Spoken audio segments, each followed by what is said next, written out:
Olá, eu sou Priscila Salsani, psicóloga clínica, e hoje estou aqui para conversarmos sobre as crianças. Como ficam as emoções das crianças e como o adulto pode contribuir para o seu desenvolvimento nesse período. Neste cenário, é importante que compreendamos que a criança também está desconfortável com o período de isolamento. Provável que no início ela goste dessa aproximação, porque ela tem os adultos que são referência para ela e toda a família mais próxima. Mas com o tempo, ela vai sentir falta da escola, de sua rotina, de estar com os amigos e com outros familiares.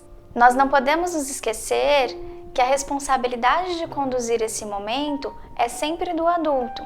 A criança ela não tem repertório emocional suficiente para lidar com essa situação. Ela ainda está em processo de aprendizado. Então, birras e inquietações são normais nesse período. Muitas vezes as crianças não conseguem traduzir em palavras o que estão sentindo, e isso aparece em seus comportamentos. É importante que nós sejamos pacientes com esse processo, que consigamos acolher esses sentimentos, como nós falamos no último vídeo. Mas para ajudar a criança, é preciso que eu, como adulto, tenha consciência do que eu sinto. Se eu não consigo compreender os meus incômodos e as minhas inquietações, como eu vou ajudar a criança a fazer isso? A forma como lidamos com as situações reflete nas crianças. Inclusive, quando nós tentamos dizer algo para acalmá-las, mas ao mesmo tempo estamos angustiados. Isso pode acabar passando para elas de alguma maneira, sem que nós percebamos. E não quero aqui levantar uma preocupação, que os pais se culpem por estarem angustiados, preocupados nesse momento. Isso é inerente à situação que estamos vivendo. Mas eu quero levantar uma preocupação para que você entenda que você precisa entender as suas emoções e aprender a lidar com elas para que você possa ajudar o seu filho a fazer isso. Isso dentro e fora do período de quarentena. Se alguma situação de conflito aconteceu envolvendo a criança, tudo bem, não vamos transformar isso em culpa, isso não vai nos ajudar. Mas é importante que nós pensemos sobre o ocorrido para que numa próxima vez tenhamos mais consciência da situação. E é assim que nós vamos nos transformando e transformando a relação com os nossos filhos. Tensões fazem parte, são normais e também são aprendizados. E eu queria conversar também um pouquinho com os pais que ainda têm o trabalho para realizar em casa, né? Com as crianças ali por perto.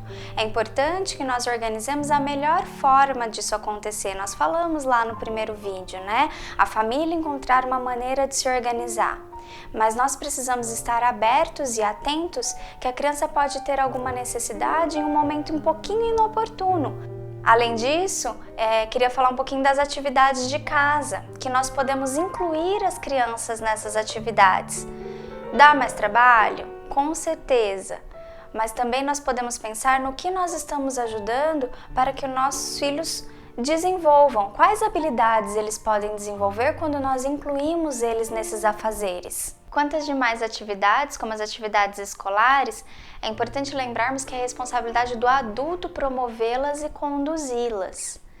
Mas cuidado para você não se sobrecarregar, se sentindo na obrigação de realizar atividades lúdicas e de aprendizado o tempo todo. Às vezes, o que a criança mais precisa nesse momento é da sua companhia, sem nenhuma complicação. Aceite suas limitações. O que você consegue fazer nesse momento? Não é negligenciar a criança e deixar ela solta, mas também não é criar uma culpa porque viu uma família fazendo uma atividade lúdica muito legal, muito criativa e hoje você só conseguiu dar conta das atividades básicas. Tá tudo bem. O vínculo que você cria com seu filho é único. Cuide para que ele seja o mais genuíno possível. Esse amor vai ser mais importante nesse momento do que preencher cada pedacinho do dia dele com uma atividade. Mas claro, encontrando disponibilidade, você pode fazer uso de alguns recursos, como jogos, brincadeiras em família, que ajudem eles a entender esse momento. Em casa, nós usamos muito a ideia da contação de histórias em família, né? E você pode fazer isso de diversas maneiras. Eu costumo iniciar contando um era uma vez e aí um dos meus filhos continua a história. E nós vamos brincando dessa forma até que chega o final de uma história que nós criamos juntos. A imaginação não tem paredes que a aprisionem. Deixe isso fluir, brinque com seu filho, aproveite esse momento, sente no chão para fazer uma brincadeira. Ele precisa da sua companhia agora. Então é isso, e a gente se vê no próximo vídeo que encerra essa série sobre a saúde mental no período de isolamento. Até lá!